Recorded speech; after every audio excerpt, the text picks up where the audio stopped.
그 20세기에 아주 위대한 그런 신학자 한 분이 있습니다. 칼 바르트라는 신학자가 있는데, 이 사람은 이렇게 이야기했어요.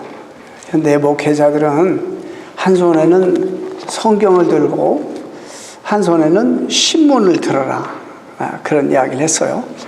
이게 무슨 얘기냐면, 하나님 말씀을 가르치되 전하되, 그다음에 그 당시의 문화나 컨텍스트를 정확하게 이해를 해야지 하나님 말씀을 잘 전할 수 있다. 대단히 옳은 말입니다.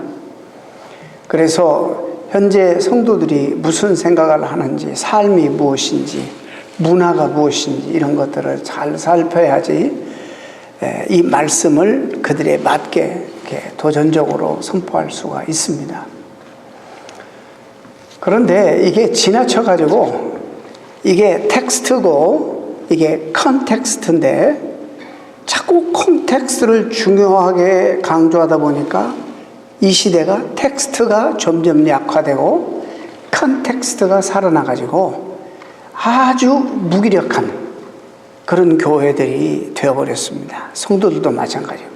여러 차례 여러분들에게 이런 부분은 말씀을 드리고 있습니다만은 이 시대는 바로 하나님의 말씀, 텍스트가 다시 살아나야 될 시대입니다. 한때 적용이 강한 설교가 좋은 설교이다. 그러니까 쉽게 말해서 지금 당장 내가 알아듣기 쉬운 그런 설교가 굉장히 어필되고 참 좋은 설교다, 그런 말이 있었어요. 그래서 한국교회도 적용에 강한 설교들을 많이 선호하고 좋아했는데, 그러다 보니까 오늘날에 일어나는 일들, 현상, 이 컨텍스트만을 귀중하게 다루게 되니까 하나님의 말씀이 약화되어서 여기에 능력이 있고 여기에 권세가 있는데, 그래서 성도들이 말씀은 많이 듣고, 요즘에 저는 그렇게 생각합니다. 이 생명의 삶이라는 것이 우리 한국교회 성도들의 묵상을 망쳐놨다고 봅니다. 안 하는 것보다는 훨씬 낫는데 너무 가볍게 읽을 거리를 많이 제공해서 말씀을 읽지 않도록 만들어버립니다. 그냥 말씀을 살짝 보고 옆에 읽을 거리에 더 집중하게 만들어서 우리의 묵상을 대단히 약하게 만드는, 공헌이라고 하면 안 하는 것보다는 훨씬 낫지만 정말 하나님의 말씀을 약화시키는 역할을 사실상 했다라고도 볼 수 있습니다. 왜 이런 얘기를 하냐면, 제가 한 교회에서 이렇게 오래 목회를 해보니까 이 문화가 달라지는 것들을 이렇게 현저하게 느낄 수 있고 볼 수 있습니다. 어느 성도님이 저에게 옛날 초창기에는 목사님 주일 성수에 대해서 아주 까다롭게 엄격하게 강조하시고 참 우리들에게 스트레스도 많이 주시고 그러더니 요즘은 전혀 그러지 않습니다, 이런 말씀하세요. 제가 뜨끔했어요. 그런데 실제적으로 그렇게 하면 다 도망가요. 성도들이 지금, 아니 목사님 지금 시대가 어떤 시대인데 지금 그게 말이 됩니까?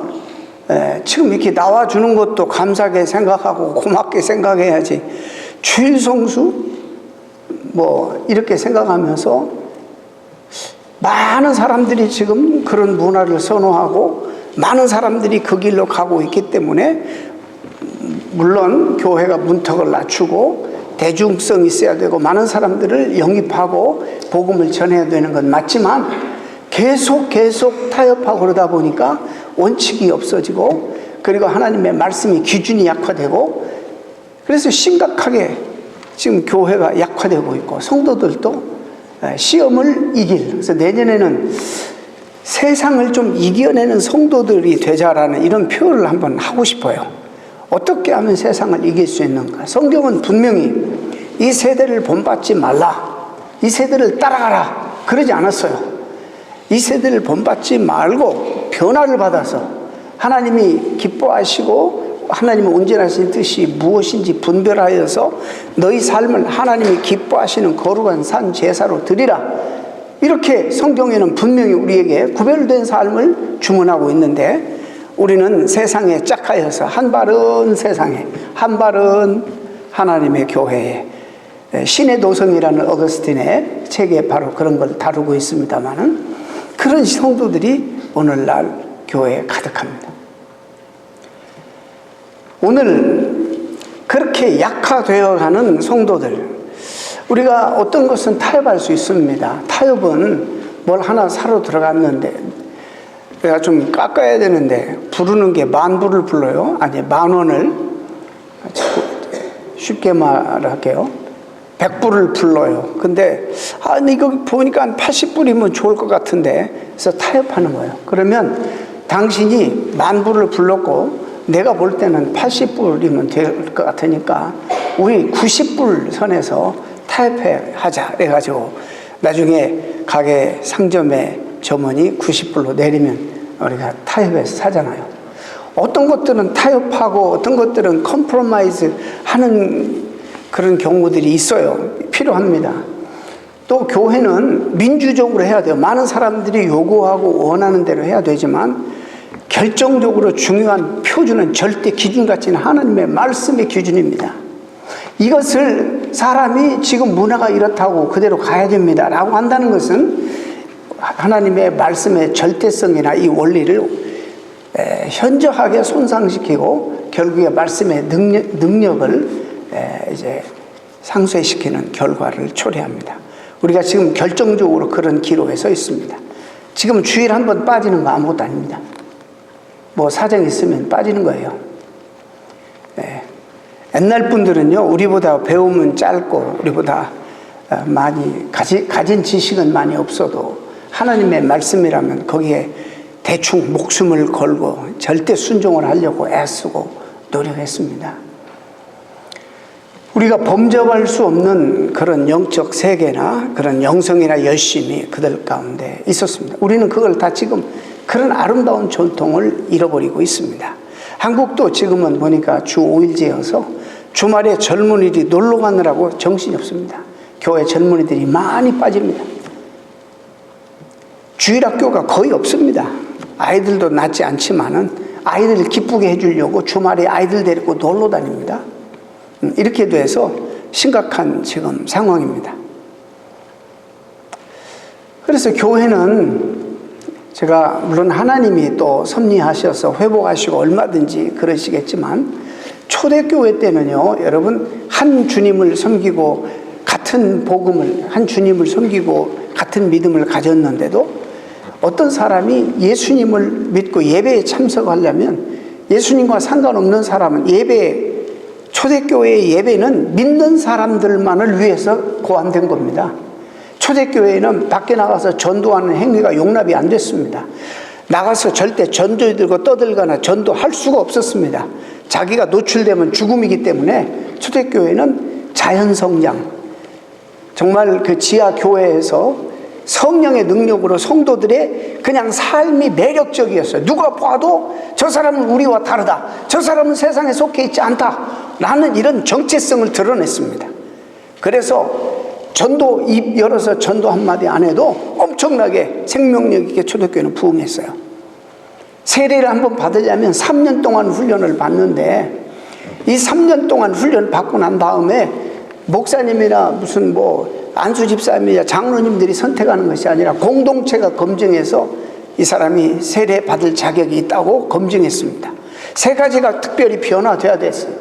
첫째는 이 사람이 믿고 있는 바가 이제는 세상이 아니라 하나님인가, 세상 가치가 아니라 하나님인가, 이 믿음이 도대체 예수 그리스도 중심의 믿음인가, 이것이 검증이 돼야 되고, 둘째는 behavior, 이제 삶이 달라졌는가, 변화된 열매가 있는가, 이것을 확인했습니다. 세 번째는 belonging입니다. 이 사람이 주께 속해 있는가, 아직 세상에 속해 있는가, 이걸 점검해서 공동체가 합의하면 세례를 주었습니다. 여러분, 콘스탄틴이 313년에 기독교를 로마의 국교로 정했는데 문서가 갈립니다. 그가 세례를 받았다, 한쪽에서는 못 받았을 것이다. 왜냐하면 그가 아무리 기독교를 로마의 국교로 세워도 황제라 할지라도 교회가 그를 까다롭게 세례 교육을 시켰습니다. 황제인데도 불구하고 한 문서에서는 그가 가운을 다 벗고 왕관을 뒤집어 내려놓고 옷을 다 벗고 겸손히 엎드려서 물속에 들어가 세례를 받았다, 신앙 고백을 하고, 이런 문서도 있지만은 아마 못 받았을 것이다 라는 문서도 있어요. 확실치는 않습니다.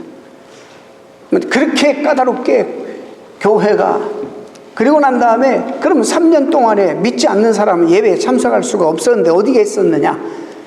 교리 공부반에, 성경 공부하는데 따로 모이는 집회에 갔지 예배에는 들어올 수가 없었습니다. 예배가 얼마나 이렇게 지금 약화되었습니까? 지금은 와주는 것을 고맙게 여겨라 하는 정도의 수준의 이 시대의 예배입니다. 이게 참, 제가 살고 있는 이 짧은 인생, 이 짧은 몇 년 동안에도 이런 큰 변화가 있습니다. 여러분, 이게 왜 그러냐면 우리는 계속 타협하고 계속 이 하나님이 원하시는 그런 평안과 하나님이 원하시는 거룩보다는 세상의 기쁨과 향락을 위해서 우리들이 살아가고 있기 때문입니다. 오늘 그런 분들, 그런 우리들에게 주기도문 가운데 결정적으로 사실 던져지는 대단히 중요한 기도가 오늘 기도가 아닌가 생각합니다.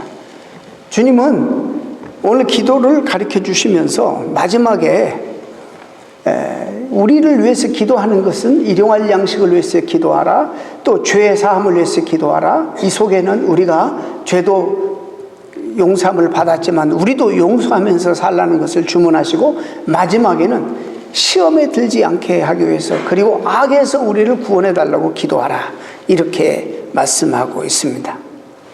그래서 종교개혁자 마틴 루터는 잠자리에 들기 전에 오늘 지은 모든 죄를 하나님 용서해 주옵소서, 생각나는 대로 그것들을 끄집어내서 하나님 앞에 회개했다고 하고, 아침에 일어나서는 오늘 시험에 들지 말게 하옵시고 악에서 구원하소서, 이렇게 기도했습니다. 여러분, 마틴 루터가 500년 전에 종교개혁을 일으켰는데, 초기 교회가 그렇게 엄격하고 까다롭게 교회를 하나님 말씀 위주로 정말 엄격한 규율을 가지고 그렇게 신앙생활을 했는데, 점점 이 크리스텐덤 문화가 발전되면서 눈치 보기 시작해요. 황제의 눈치를 보게 되고, 유력자가 교회에 들어오면은 그 눈치를 봐서 그 입맛에 맞춰서 설교를 하게 되고, 그 다음에 3년 했던 세례 교육을 너무나 많은 사람들이 쏟아져 들어오니까, 왜? 교회 황제가 믿으니까 출세하려면 다 그 옆에 와야 되잖아요. 이러다 보니까 엉터리 가짜들이 수없이 교회에 많이 들어오게 되고, 명목상의 그리스도인들이 많아지게 되고, 그 다음에 성경 말씀보다는 교회가 뭐라고 얘기하는가, 또 그들을 속이려면 이것 눈을 어둡게 만들고 교회가 제도적으로 이상한 짓들을 해서 엉뚱한 교리들을 만들어내고 성경이 아닌, 그래서 점점점 교회는 타락하게 되고, 그 나중에는 급기야는 사람들만을 기쁘시게 하고 사람들 귀를 즐겁게 해주는 계속 그런 식으로 설교를 하다가 나중에는 아무리 죄를 져도 돼, 아무리 예수 안 믿어도 돼, 이미 죽어버린 사람을 위해서도 헌금을, 면죄부를 사게 되면 천국으로 올라간단 말이죠. 얼마나 기분 좋아요. 우리 아버지, 내가 사랑하는 아버지, 어머니 안 믿고 가셨는데 내가 헌금만 내면, 면죄부만 사면 그것이 만들어놓은 헌금 괴짝 안에 뚝 돈이 떨어지는 그 순간에 천국으로 올라간다고, 이런 교리나 만들고 말이죠. 이게 얼마나 나쁜 짓입니다. 이게 얼마나 하나님 말씀에서 벗어난 짓입니다. 그래서 종교 계획이 뭐냐? 다시 하나님 말씀을 회복하자는 거예요. 다시 하나님 말씀의 근본 원리나 에센스를 회복하자는 거예요. 그래서 성상을 다 깨부시고, 심지어 여러분 한때는 십자가까지도 다 내리고 모든 장식, 스테인글래스 다 깨부시고 말이죠. 그냥 하나님 말씀만 넣고 단순한 건물에서 예배드리기 시작했어요. 그냥 오직 성경, 오직 예수, 오직 그리스도, 오직 은혜, 오직 하나님께 영광, 이런 캐치프레이즈를 들고 바로 시작한 게 종교개혁이에요. 계속 잘 했으면 좋겠는데 시간이 흐르면서 사람은 죄성이 있어서 자꾸 나태하고 자꾸 타협하고, 그래서 오늘 500년이 지난 이 시대가 또 그야말로 종교개혁 시대처럼 다 찾는 게 예수님을 믿는 게 아니고 예수님을 통해서 교회 다니면서 자기 복 받으려고 하는 철저하게 이기적인 그런 정욕적인 생각만을 가지고 신앙생활을 하는 오늘 현대 그리스도인들 향해서 어느 때보다도 이 기도가 소중한 기도라고 생각합니다. 이 기도를 하이델베르크 요리문답에서 우리 교단이 채택하고 있는 하이델베르크 요리문답, 오늘 본문을 주기도문을 6번째 질문 127문으로 만들었는데요. 그 주기도문 나오면서 이 기도가 무슨 뜻인가요? 라는 질문에 대답을 이렇게 합니다. 우리가 이렇게 간구해야 되는 것은 우리는 너무 연약해서 한순간도 우리 스스로 설 수 없사오며 천천지 원수인 마귀와 세상과 우리의 육신이 우리를 쉴 새 없이 공격하오니 주님의 성령의 능력으로 우리를 붙드시고 강하게 하셔서 우리가 이 영적 전쟁에 져서 쓰러지지 않게 해 주시고 마침내 완전한 승리를 거둘 때까지 우리 원수를 대항해서 늘 굳세게 하게 해 주옵소서. 이것이 여러분 하이델베르크 캐테키즘의 대답입니다. 여러분, 죄를 용서받았다고 해서 죄에 대해서 우리가 함부로 여기거나 간과해서는 안 됩니다. 죄성이, 이 죄가 얼마나 무서운지를 우리가 알아야 되는 겁니다. 오히려 날마다 죄를 용서받을 수 있도록 우리 심령을 깨끗이 회개하고 모든 악을 더 경계하고 미워해야 합니다. 누가복음 11장에 이런 말씀이 있어요. 24절 이하에 더러운 귀신이 사람에게서 나갔을 때에 물 없는 곳으로 다니며 쉬기를 구하되 얻지 못하고 이에 가로되 내가 나온 내 집으로 돌아가리라 하고 가서 가보니 그 집이 소재되고 술이 되었거늘 이에 가서 저보다 악한 귀신 7을 데리고 들어가 거하니 그 사람의 나중 형편이 전보다 더 심하게 되었다. 우리가 비우는 것만 해서는 안 돼요. 비우는 것만을 우리가 그것도 잘해야 되지만 여기다 성령의 은혜와 은사들 능력으로 채우는 일을 또 해야 돼요. 떼어서 매일 경계하고 우리가 하나님 앞에 주님 의지하고 하나님의 은사와 하나님의 것들로 채우는. 그래서 여러분 경건치 않은 이라는 단어를 영어 성경에 godless라 그랬어요. godless는 하나님 없는 삶이라는 거예요. 경건치 않는 사람은 하나님 없는 삶이에요. 그래서 우리가 삶 속에서 경건을 사모해야 돼요. 하나님과 함께 산다면, 그분과 함께 더불어 산다면 그 의미가 하나님과 함께 살아야 된다는 거예요. 여러분, 용서받은 사람들이 또 우리 그리스도인들은 악의 힘을 알아야 한다는 거예요. 이게 얼마나 무서운지를 알아야 된다. 그래서 주님은 일용할 양식도 위해서 구하고 죄 용서함을 위해서 서로 용서해 주기를 위해서도 구하지만은 이런 그 악한 세력으로부터 우리를 지켜달라고 꼭 기도하라 이렇게 가르치십니다. 이 말 속에는, 이 기도 속에는 우리의 삶의 전 영역이 온통 영적 전투라는 거예요. 그냥 우리의 삶에 다 이 지뢰밭이라는 거예요. 이런 것을 전제하는 기도입니다. 이 보호를 구하는 기도에 담긴 이 기도는 여러분이 살고 있는 현실을 직시하고 여러분이 누군지 여러분 스스로는 아무것도 할 수 없다는 것을 알아야 한다는 거예요. 그래서 하나님을 의존하고 의지해야 된다는 거예요. 여러분, 우리가 우리의 자연적인 힘으로 사탄의 능력을 이길 수 있어요? 절대 못 이깁니다. 영물이기 때문에 우리가 못 이깁니다. 우리가 하나님을 의지하고 그분과 함께 연합해 돼 있어야 그분이 주시는 도움으로, 힘으로, 권세로, 능력으로 이길 수 있는 것이지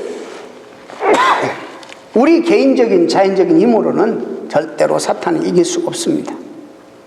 그래서 그 사실을 알라는 거예요. 이 기도하면서 너희가 얼마나 부족하고 너희가 얼마나 연약한 존재인지를 알고 너희 스스로는 아무것도 할 수 없으니 이미 세상을 이기신, 이미 이 권세를 이기신 예수 그리스도의 능력을 의지하라. 도움을 구하라. 그런 기도입니다. 그렇기 때문에 우리가 매일매일 주님과 동행하는 경건한 삶을 살아라 이 말입니다. 자, 오늘 여러분 이 시험이라는 단어는 우리 한국말에는 한 단어밖에 없어요. 네, 한 단어밖에 없는데 이 원어에는 이 두 단어가 있어요.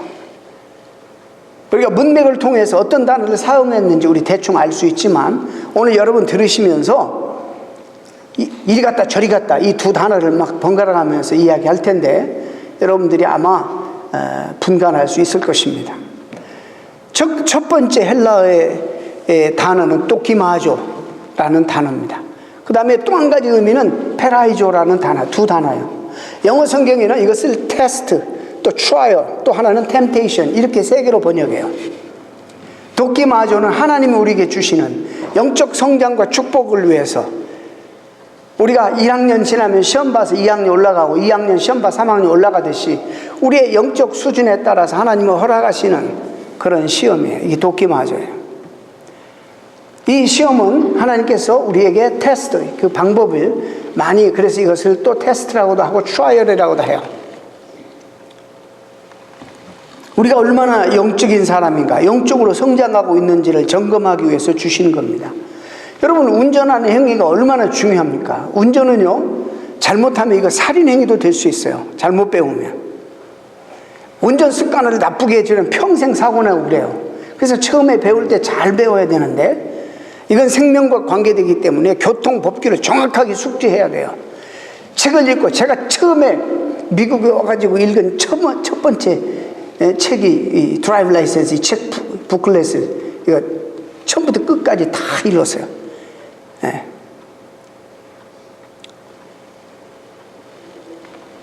이 법규를 정말 숙지를 해야 돼요. 그 다음에 그것만 알아서는 안 돼. 이것을 임상을 해요. 나가서, 도로에 나가서, 아니면 집 앞에서 파킹도 해보고 후진도 해보고, 여러분 한국에서는 S자도 하고 뭐 이러잖아요. 이런 걸 이렇게 해보는 거예요. 열심히 하다가 이제 좀 됐다 그러면 정식 공인된 시험관 앞에 가서 시험 보는 거예요. 내가 검증받는 거예요. 공식적으로 이 사람이 차를 가지고 나가도 안전하게 운전할 수 있는지 없는지 굉장히 중요합니다. 우리 이것을 개인적으로 다른 사람 생각하지 아니하고 내 개인적으로 생각해서 떨어지면 대단히 기분 나쁘게 생각하는데, 기분 나쁘게 생각할 게 아니에요. 어느 성도 모시고 갔는데 영어가 안 되니까 떨어졌다고 기분 나빠하세요. 나는 감사하다고 그랬어요. 이 잘 못한 사람 그냥 합격해줘가지고 나가면 다른 사람 큰 사고 내고 이러면 큰일이잖아요. 그래서 이런 시스템이 너무 좋은 거예요. 이 테스트. 그래서 이 사람이 정말 나가서 운전해도 할 만하겠다 하면 이 사람을 합격시켜주고, 그 다음에 뭐 주죠? 라이센스를 주는 겁니다. 그럼 이 라이센스를 받고 나가서 운전을 시작하는 거예요. 의료진도 마찬가지예요. 공부만 오래 한다고 되는 게 아니에요. 열심히 공부하잖아요. 수년간 열심히 공부해서 사람의 인체 구조뿐만 아니라 뭐가 우리에게 어떻게 돌아가고 의학적으로 모든 지식을 충분히 습득하고, 교과서뿐만 아니라 여기저기서 오는 메디컬 무슨 잡지나 저널 이런 걸 다 습득한 다음에 충분한 지식을 갖추고, 또 임상 나가 병원에 나가서 보고 듣고 경험해보고, 그래서 뭐 모양이다고 찔러보고 주사도 놔보고 이런 거 안 해보고 그냥 하면 혈관도 못 찾아가지고 얼마나 우리 고생시킵니까? 저는 한 달에 한 번씩 이 피를 빼니까, 이야, 내가 어떤 간호사는 언제 들어간지 몰라 쏙 들어가 바늘이. 그럼 제가 뭐라 하는 줄 알지? You are so good. 어? 이 사람이 그래요. 폭합니다. 언제 들어간지도 몰라.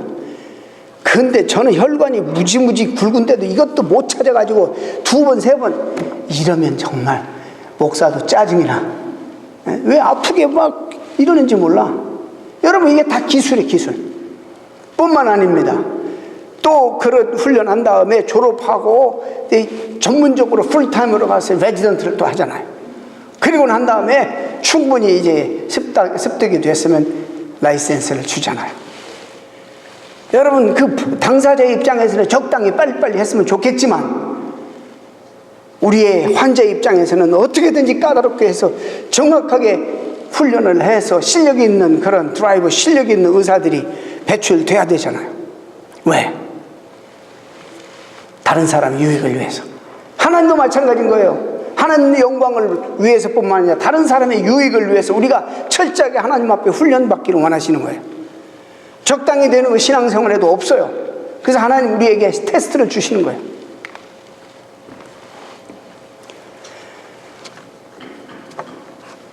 여러분, 하나님 주시는 시험 목적은 당연히 건설적이고 우리 영적 성장을 돕고 성숙한 그리스도인이 되어서 하나님께는 물론이거니와 이웃에게도 유익이 되는 사람이 되라고 주시는 것입니다.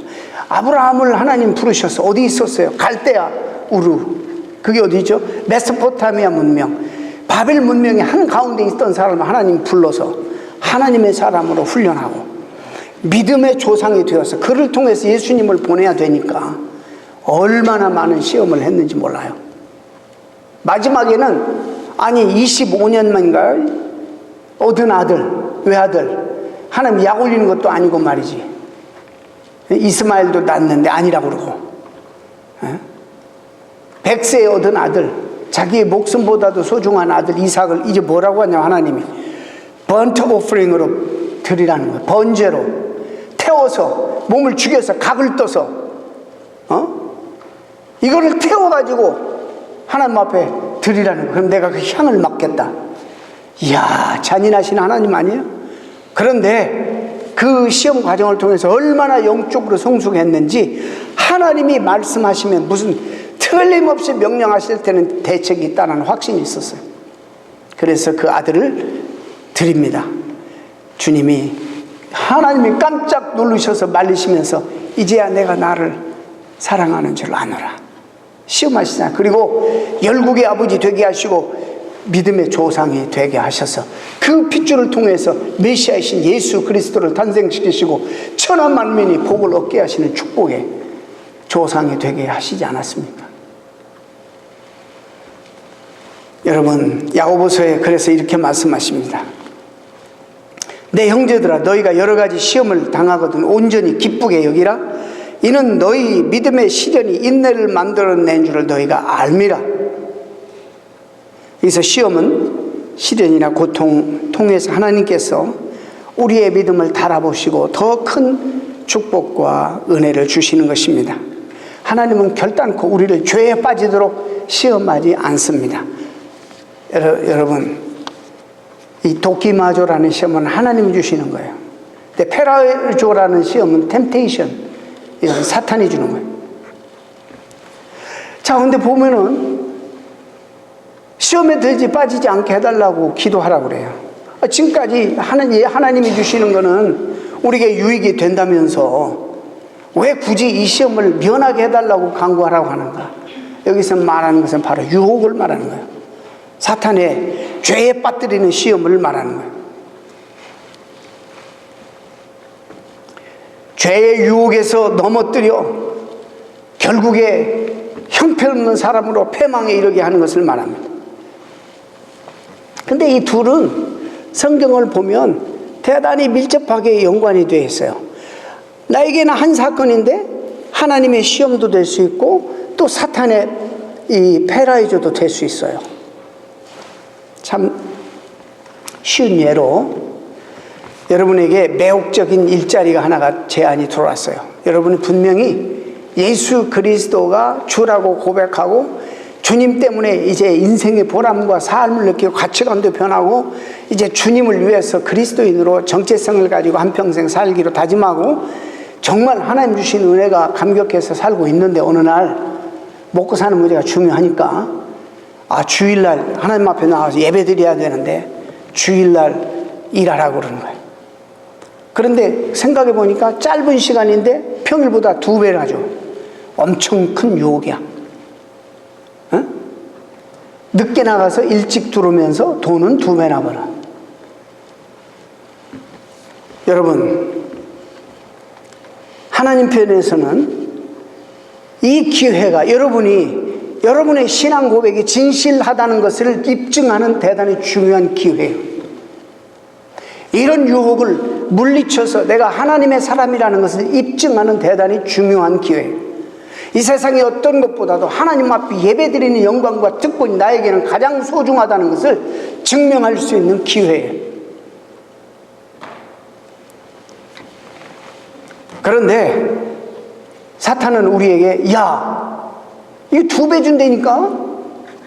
2배. 아유, 정말 갯돈도 부어야 되고 애들도 등록금도 내야 돼. 지금 따뜻한 밥, 더운 밥, 찬 밥 가릴 때야? 사람과 다 그렇게 적당히 살아. 뭐 너만 그러냐? 이러면서 유혹하는 거예요. 이런 선택에 우리가 마주쳐요. 자주. 꼭 이어가지 않더라도 이런 선택에 너무 자주 마주쳐요. 골프도 마찬가지. 골프도 치지 말라는 거 아니에요. 하나님 앞에 이렇게 영광스럽게 예배드리고 이 성도가 가장 기본적으로 누려야 되는 이것이 의무라기보다 특권이고 축복인데 이걸 포기하면서까지, 그러니까 이제 가치가 거기에 있는 거예요. 어쩔 수 없어요, 그건. 그래서 우리가 기도해야 돼요. 정죄할 것이 아니라. 여러분, 초대교회도 매일매일 이런 삶 속에 있었어요. 이런 기로에 서 있었어요.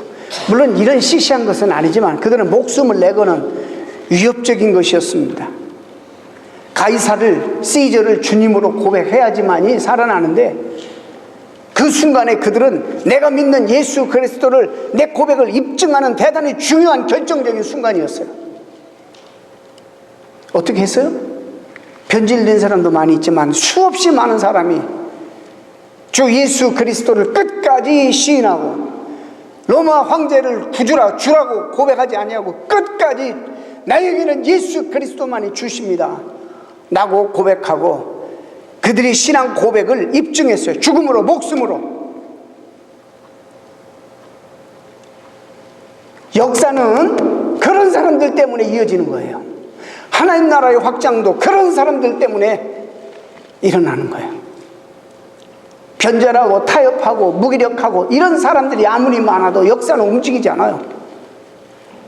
그런 사람들이 하나님의 교회를 위해서 주의 복음을 위해서 피를 뿌리고 순교했기 때문에 그 순교의 피 흔적 위에 교회가 세워진 거예요. 사실 전도 행위하지 않아도,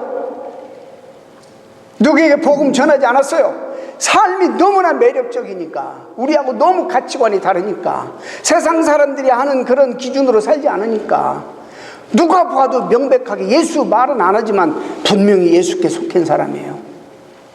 전염병에 걸려가지고 다 도망가는데 오히려 그 속에 들어가서 그들의 이웃이 되어주고 그들의 고름을 닦아주고 그들을, 자기가 병에 걸려도 그들과 함께하는 이런 삶의 모습들을 봐서 도대체 어떤 사람이기에 저러냐. 가장 이기적인 자기만 아는 그런 세상 속에서 그리스도인들이 그렇게 살았다는 것입니다. 그냥 가서 이방인의 제우스 신이나 이방인의 신전 앞에 가서 음식 하나 바치고 향 몇 개만 꽂으면 되는 건데, 살아나올 수 있는데 그렇게 하지 않았어요. 왜냐하면 그렇게 하는 것은 그리스도의 주되심을 부인하는 행동이라고 생각했기 때문에 그렇게 하지 않았어요. 여러분, 이런 일들이 우리에게 닥치지 않도록 기도해야 돼요. 하나님께서 우리 영적 성장과 유익을 위해 시험을 허락하시지만 사탄은 그 상황을 이용해서 우리 파멸의 길로 인도한다는 것을 또 알아야 돼요. 그래서 베드로는 근신하라, 깨어있어라, 너희 대적 마귀가 우는 사자와 같이 두루 다니며 삼킬 자를 찾는다 그랬어요. 예수님 공생에 시작하기 전에 40일 금식기도 한 후에 시험 받았어요. 마귀에게. 얼마나 주님이 지금 살아계시는 게 아니라 40일 금식기도 했는데 사람의 몸을 입고 오셨잖아요. 얼마나 야비하게 말이죠. 돌들로 떡을 만들어 먹어라. 잔인하고 야비하게. 그리고 그 세력의 그 힘이 얼마나 큰가 주님이 친히 체험하셨어요. 이것이 만만치 않다는 거, 사람의 자연적인 힘으로 이길 수 있는 게 아니라는 걸 아셨어요. 그래서 겟세마네 동산에 십자가 지시기 전에 제자들 데리고 기도하시면서도 뭐라고 해요? 너희들이 시험 들지 않기 위해서 깨어서 기도하라. 그렇게 당부하셨어요. 우리가 이걸 위해서 기도해야 됩니다. 악에 빠지지 않도록, 시험에 들지 않도록 기도해야 됩니다. 종교개혁자 마틴 루터는 또 말합니다. 당신의 머리 위에 새들이 얼마든지 날아다닐 수 있어. 우리의 생각은 이런 생각, 저런 생각, 정말 더럽고 추한 생각들로 사람이니까 들어요. 그런 생각 자체가 죄는 아니야. 그런 새들이 왔다 갔다 하는 건 막을 수 없지만은 새가 당신의 머리에 둥지 트는 것은 막을 수 있어야 한다. 근데 그런 생각들이 딱 머물러가지고 둥지 틀어버리면 죄가 된다는 것이죠. 당신의 치명적인 약점, 불덩이가 무엇인지를 알아내라. 그리고 그걸 가지고 놀지 말아라. 우습게 보지 말고 두려워하라.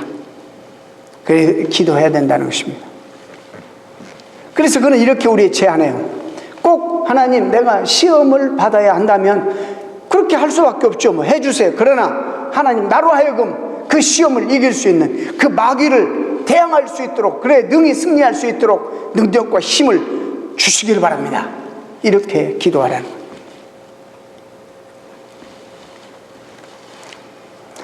우리는 시험을 피할 수가 없습니다. 어린아이가 태어나서 갑자기 아무 감기 한 번 안 걸리고 어른이 되는 거 있을 수 없습니다. 잔병 치레 한 번도 안 하고 어른이 되는 거 있을 수 없습니다. 시험을 통해서 우리는, 이 어린아이는 잔병 치레하면서 감기 걸려가면서 많은 병균과 싸우면서 면역체계가 생기고 그러면서 성장하는 것입니다. 영적으로도 마찬가지예요.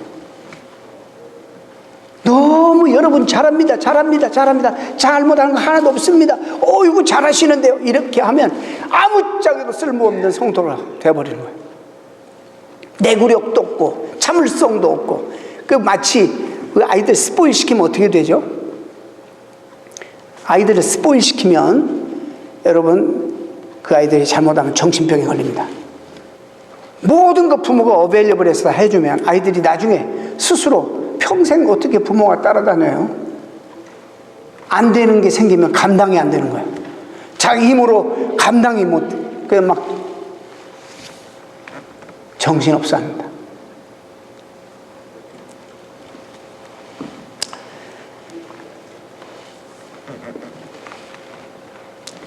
시험에 들지 않도록 구하고 상황을 악용해서 우리를 타락시키려는 사탄의 시도에 대항해서 깨어 우리가 기도해야 됩니다. 그래 시험이 닥쳐도 대처할 수 있도록. 고린도전서 10장에 그래서 13절에 하나님은 미쁘시고 의로우사 저희가 감당할 시험밖에는 허락지 아니하시고 시험당할 즈음에 또한 피할 길을 내사 너희로 능히 감당하게 하시느니라. 여러분, 미국에서 여러 번 제가 얘기한 제일 유명한 설교 제목 중에 하나가 Why bad thing happened to good people? 왜 저렇게 좋은 사람에게 나쁜 일이 생기는가? 욥과 같은 사람들에게 그런 일이 생기는가? 욥은 자기 잘못으로 그런 어려움을 당한 거 아니에요. 근데 우리는 너무나 쉽게 현상만을 보고 저지멘탈 해가지고 무슨 하나님이 어떻게 하셨다느니. 절대 그러지 않습니다. 우리 함부로 말해서 여러분이 여러분 스스로가 질병에 그 다음에 아픔에 연약함에 있을 때 돌아보는 것은 있을 수 있어요. 건전해요. 내가 하나님 섬긴다고 섬겼는데 내가 혹시 잘못한 거 있는가? 내가 혹시 더 해결해야 되는 것이 있는가? 그건 당연해요. 그러나 제3자가 고통받지 않는 사람이 그걸 가지고 함부로 평가하는 것은 아주 나쁜 행위예요. 그건 범죄일 수 있어요. 우리 병상에 누워 계신 김 장로님, 또 우리 또 함 집사님, 천사 아니에요? 천사? 네? 인간의 탈을 뒤집어 쓰고 살아가는 천사 같은 분들이에요. 그렇잖아요? 주님을 믿되 우리 장로님 봐도 그분에게는 주님밖에 없어. 너무 잘 믿으려 하다 보니까는 그걸 이해 못하는 사람들이 옆에서 힘들어하지 주님밖에 없는 사람이에요. 응? 누가 박대를 하든지 환영하든지 상관없어. 지나가다가 아무 스토어에 들려서 그 가정을 위해서 그 비즈니스를 위해서 기도해주고 나오고. 근데 너무 안타깝게 지금 병상에 누워 계세요. 여러분 함부로 얘기할 수 있어요? 한국 교회는 너무나 이런 부분에서 미숙해요. 요한복음에 나면서부터 안전뱅이를 향해서 그 당시에 사람들의 생각이 이렇게 안진병이 나면서부터 안진병이는 누구의 죄 때문에 그럴 것이다. 부모의 죄입니까? 그 사람의 죄입니까? 하나님 주님이 깜짝 놀라면서 부모의 죄도 아니고 그 사람의 죄도 아니고 이걸 통해서 하나님이 영광 받으실 일이 있다 이러셨어요.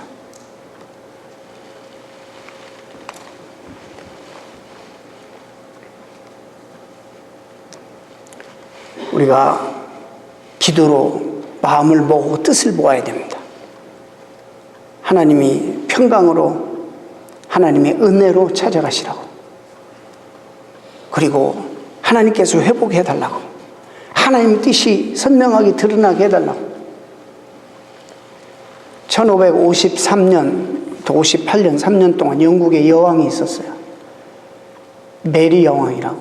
근데 이 여자가, 영국의 국교는요 캐톨릭에 붙었다가 종교계 이후에 개신교에 붙었다가 정치적인 어떤 자기네 입장을 따라서 이리 붙었다 저리 붙었다, 영국 국교가 그랬어요. 여러분 역사 아시니까 자세히 설명 안 하는데, 그러다가 이 메리 여왕이 정권을 딱 잡을 때 개신교의 지도자들을 300명을 죽여요. 그래서 피를 너무 많이 흘려서 블라드 메리라고 그래요. 여러분 식당 가면요 포도주가 있어요. 이 이름이 블러드 메리, 빨간 포도주 블러드 메리를 있어요. 이름을 거기다 붙였는지 몰라. 왜 블러드 메리? 피를 많이 흘렸어. 근데 그때 한 일화가 소개되는데, 두 사람이 한 감옥에 갇혔는데 한 사람은 너무나도 내 고백을 증거할 수 있는 너무 좋은 기회다. 나는 전혀 죽음을 두려워하지 않는다. 내가 어떤 상황이어도 예수 그리스도는 나의 주라고 초대교회 그 생명력 있는 성도들답게 나는 그렇게 고백하고 멋있게 가리라. 장담하는 건데, 한 사람은 겁이 많아. 소심하고. 나는 분명히 주님을 믿어. 그 고백도 있어. 그런데 불을 생각하면 겁이 나는 거야. 불이 얼마나 뜨거울까. 그래서 걱정하면서 기도를 부탁하는 거야. 내 이 고백을 내가 꼭 지키고 예수 그리스도를 신앙을 내가 간직하고 싶은데 불이 뜨거우면 내가 배신할까 봐 나를 기도해 달라고 막 기도 부탁하는 거야. 그러니까 또 옆에 있는 사람이 얼마나 함부로 얘기하는지, 이 사람이 믿음이 있다고 하면서 이렇게 연약해서 어디다 어느 짝에다 쓰냐고 말이지. 막 비판하고 함부로 하는 거야.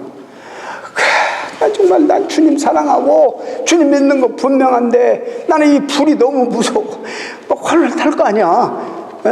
그럼 내 몸도 타겠지? 막 이런 상상하면 너무 겁내하는 거예요. 그리고 주변에 기도를 부탁하는 거예요. 죽을 날이 됐어요. 둘이 기둥에 딱 묶였어.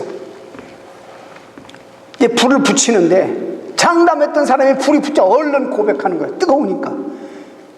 변질해버렸어. 그렇게 장담한 사람이 자기 몸에 불이 오자마자 불기 열기만 오니까 막 얼른 고백 변질해버리는. 그러나 기도 부탁했던 겁 많은 사람은 그 속에서 찬송하기를 시작하는데 너무 놀랍게 새까맣게 잿덩이가 되어서 죽을 때까지 주님을 부인하지 아니하고 하나님만이, 주님만이 나의 주라고 고백했다는 거예요. 이 사건이 우리에게 뭘 보여주냐면, 내가 나를 믿는 것, 나를 신뢰하는 것이 얼마나 허망하고 얼마나 무의미하다는 것을 보여주는 거예요. 여러분 믿지 마세요. 알잖아요. 여러분 수없이 경험했잖아요. 신앙생활은요 절대 우리 힘으로 안 돼요. 그래서 그냥 놔두는 거예요. 언젠가 하나님이 은혜 주시겠거니, 언젠가 하나님이 은혜 주시겠지 하고 기다려주는 거예요. 우리 힘으로 안 돼요. 저한테 공수표 내신 분들이 한둘이 아니에요. 신앙생활 저도 저 스스로에게 그러고 하나님 앞에 수없이 약속하고 뭐 조금만 은혜 받으면 뭐 이제 뭐 이 사람 인생 끝난 것 같이 그래 고백해. 며칠 못 가요. 우리의 힘으로 되는 거 아닙니다. 그래서 기도하라는 거예요. 그래서 기도하라고. 이 기도는 그래서 구원받지 않은 사람들을 위한 기도가 아닙니다. 만약에 죄송합니다만 우리 가운데 아직 회심하지 않은 분이 있다면, 주님과 관계가 아직은 없어서 구원받지 못한 사람이 있다면 이 기도가 해당이 안 됩니다. 벌써 그 속에, 늘 시험 속에 살고 있기 때문입니다. 정확한 표현인지 모르지만 마치 이런 겁니다. 물에 밖에 있는 우리 사람들은 물에 빠지지 않도록 해달라고 기도하지만 이미 물 속에 있는 고기들은 그 속에 있기 때문에 그런 기도가 필요가 없다는 것입니다.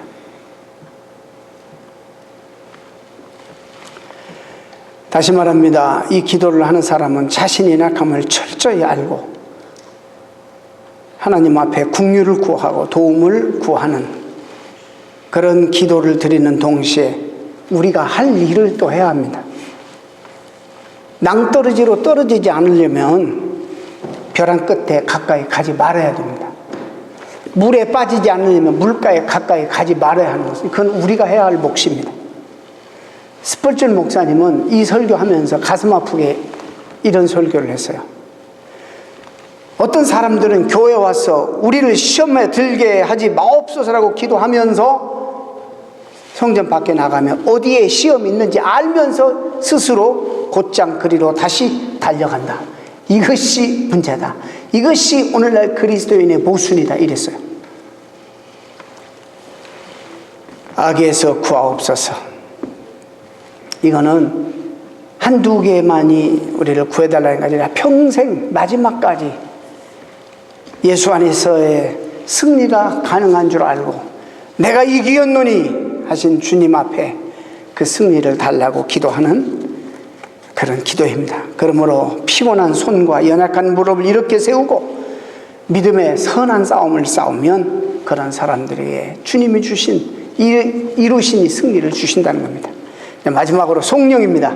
나라와 권세와 영광이 아버지께 영원히 싸움나이다. 아름다운 마무리입니다. 저는 이 부분을 준비하면서 너무 가슴이 정말 뜨거워지고 벅찼습니다. 주님, 우리 기도를 들어주시기를 바라는 것은 우리 안에 무엇이 있기 때문도 아니고 우리가 누구가 되고 어떻게 살겠다, 무엇이 되겠다고 약속했기 때문도 아니라 오직 우리의 소망은 이 기도를 응답해 줄 수 있는 주님밖에 없기 때문에 오직 소망은 주님 되신 예수 그리스도, 당신의 성품과 그 존귀하신 이름, 그리고 주님께서 약속해 주신 내가 어떻게 하든지 그 약속을 신실히 지키실 그 주님의 약속에 근거해서 이 기도를 드리기 때문이에요. 내가 한 것에 대해서 근거를 두었다는 우리는 아무것도 응답을 기대할 수 없습니다. 그래서 기도의 사람 모세도 이스라엘 위에서 간구할 때 하나님의 크신 이름 말고는 다른 근거를 찾을 수가 없습니다. 이렇게 기도했어요. 다니엘도 나의 하나님이여 주님 자신을 위하여 하시옵소서. 당신을 위하여 하시옵소서. 내가 뭐 이미 거룩하신 하나님을 더 거룩하게 하겠어요? 내가 뭐 하나님을 더 존귀하게 할 수 있겠어요? 우리 신앙생활의 근거도, 우리 존재의 근거도 하나님의 나라와 권세와 영광입니다. 즉 우리의 간구를 들어주실 권한은 오직 하나님께 있음을 고백하는 것입니다. 나라가 하나님께 속했고 온 우주가 하나님의 영역입니다. 비록 그 나라가 지금 이 땅 위에서는 일부만 눈에 보이는 것 같아. 비록 그 나라가 지금 사탄이 어느 정도는 하나님이 허락하신 한도 내에서 지배받고 하나님이 허락하신 제한적인 시간 안에서만 이 사탄이 죄를 가지고 다스리지만은 결국에 이 모든 우주와 이 모든 삼라 만상과 이 모든 것은 다 하나님께 속해 있습니다 라는 송영이에요. 그런 찬송이에요. 주님은 자연과 섭리와 은혜의 주권자이십니다. 이걸 알 때 우리가 위로받는 거예요. 세상이 우리가 보기에 의미도 없고 터무니없고 불의와 폐악에 판을 쳐서 마치 끔찍한 정신병동과 같은 그런 세상으로 보이고 불의가 선과 의를 압도하는 듯 보여도 믿는 저와 여러분은 여전히 하늘을 우러서 할 수 있는 고백이 있습니다. 이거 뭐냐면 나라가 결국에 하나님께 있습니다. 이 모든 것이 다 하나님께 속해 있습니다 라고 고백할 수 있는 고백입니다. 얼마나 근사한 고백이고,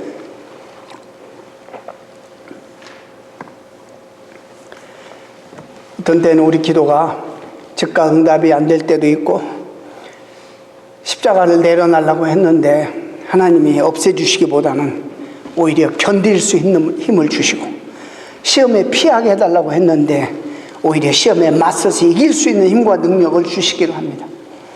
우리가 살아있는 동안에 어떤 때는 우리의 기도가 응답이 안 될 때도 있어요. 므낫세 같은 왕은 아주 사악한 왕입니다. 히스기야 아들인데 얼마나 히스기야 경건한 왕이 아들을 위해서 기도했어요. 근데도 응답이 안 됐어요. 히스기야가 죽고 난 다음에 그가 돌아옵니다. 여러분, 초대교회도 그렇잖아요. 스데반이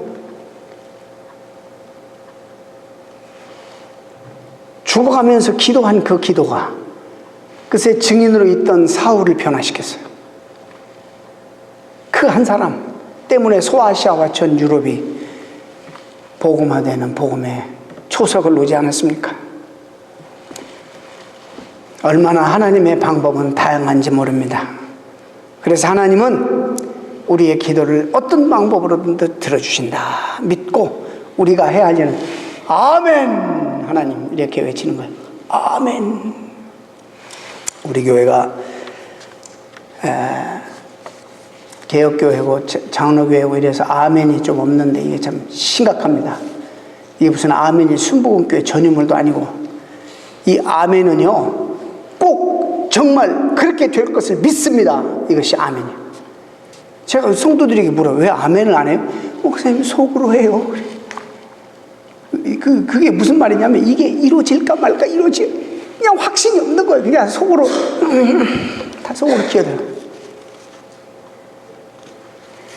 여러분, 저는 이 설교를 다시 준비하면서 아멘의 효과, 능력, 효능을 다시 한번 강조해야겠다 이런 생각을 했습니다. 자기 기도가 응답될 것을 믿는다, 믿습니다 하고 아멘 대표기도 할 때 아멘이 없어. 어떤 때는 저 혼자만 아멘하고 있어. 다 하시겠지만 왜 속으로 해? 그렇게들 자신이 없나 봐.